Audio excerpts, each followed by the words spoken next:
Hello students, कैसे हैं आप लोग। अभी हम इक्वी पोटेंशियल सरफेस के ऊपर एक बहुत इंपॉर्टेंट क्वेश्चन करेंगे। इस क्वेश्चन में आपको कई कंसेप्ट समझने के लिए मिलेंगे। सबसे पहले इस क्वेश्चन को पढ़ते हैं। What is the question.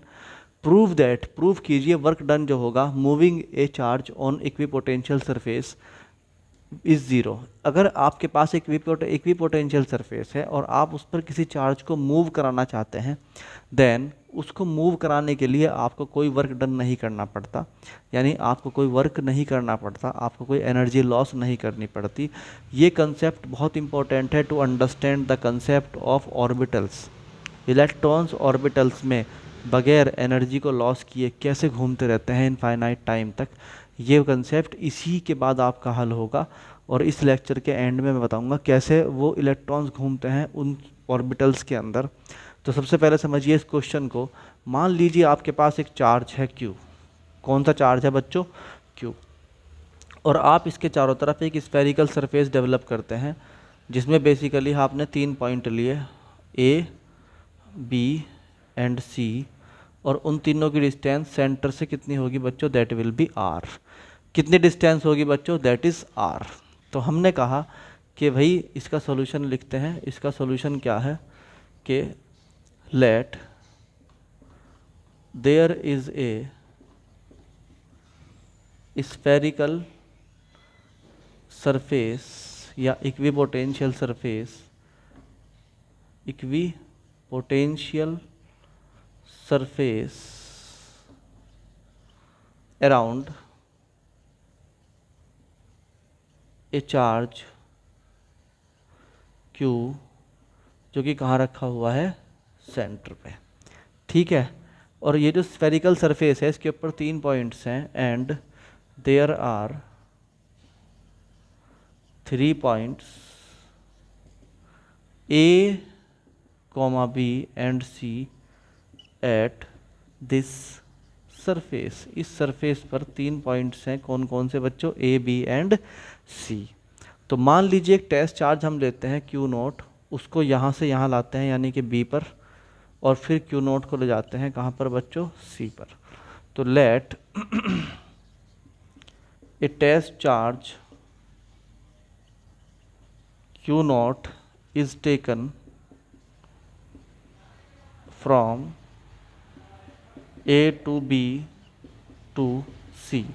So net work done कितना होगा? जल्दी से बताओ। So net work done W कितना होगा? जल्दी से बताओ W कितना होगा। यानी कि A से आप C तक लेके आए तो W कितना होगा बच्चों? W will be WAB plus WBC। यानी W का जो वर्क डन होगा A से B तक और B से C तक, उनको सम करने के बाद जो है नेटवर्क डन आएगा W। तो ये हो गया मान लो इक्वेशन नंबर 1। अभी हम क्या करते हैं, पहले इस 3 पॉइंट्स पर A, B, C पर हम पोटेंशियल की वैल्यू निकालते हैं। Potential on A is 1/4 pi epsilon naught Q over R। Potential at B equal to 1/4 pi epsilon naught Q over R। और potential at C equal to 1/4 pi epsilon naught Q over R। ये भैया तीनों एक जैसे कैसे आ गए? समझने की बात है कि तीनों एक जैसे कैसे आ गए। VA, VB और VC एक जैसे क्यों आ गए? क्योंकि चार्ज सेंटर में तीनों के लिए सेम है। A के लिए भी Q है, B के लिए भी Q है और C के लिए भी Q है। तीनों के लिए डिस्टेंस R है, यहाँ भी R है, यहाँ भी R है। तो जब तीनों पॉइंट्स के लिए वही चार्ज है और वही डिस्टेंस है तो वैल्यू क्या आएगी? सेम आएगी। अच्छा, एक बात और नोट कर लीजिए जो अभी तक के लेक्चर्स में नहीं आई, उसको अलग से डिस्कस करना पड़ेगा। हालांकि एक पूरा लेक्चर बनाऊंगा इसके अंदर के इलेक्ट्रोस्टैटिक्स के अंदर कौन कौन सी चीज़ें, कौन कौन सी फिजिकल क्वांटिटीज़ वेक्टर्स थी और कौन सी स्केलर थी। मगर अभी के लिए याद कर लीजिए कि पोटेंशियल और पोटेंशियल एनर्जी दोनों के दोनों स्केलर क्वांटिटीज़ हैं। स्केलर क्वांटिटीज़ हैं, इनके अंदर माइनस साइन आएगा, इनके अंदर कोई डायरेक्शन नहीं होती, इसलिए इनके अंदर अगर कहीं पर माइनस का चार्ज है क्योंकि तो वहाँ पर माइनस का चार्ज लेना पड़ेगा। ठीक है। तो अब अगर हमें WAB निकालना है तो WAB होगा Q0 इंटू VA माइनस के VB। और क्योंकि VA बराबर किसके आ गया है? VB के। सो एज बिकॉज VA बराबर है VB के, सो तो वी ए माइनस के वी बी कितना होगा, ज़ीरो होगा। कितना होगा, वी ए माइनस के वी बी बराबर होगा ज़ीरो। तो W A B will be zero. In the same way W B C also zero, क्योंकि वी बी भी बराबर किसके है, वी बी सी के।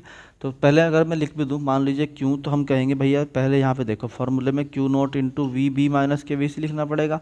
अब चूंकि वी बी किसके बराबर है, वी सी के बराबर है, सो वी बी माइनस के वी सी कितना हो गया, ज़ीरो हो गया।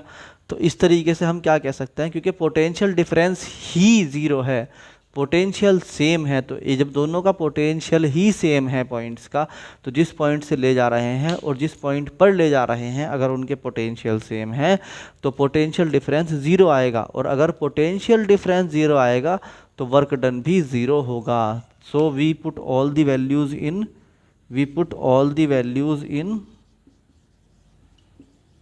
Values in equation number 1, hence we get W equal to 0 joule.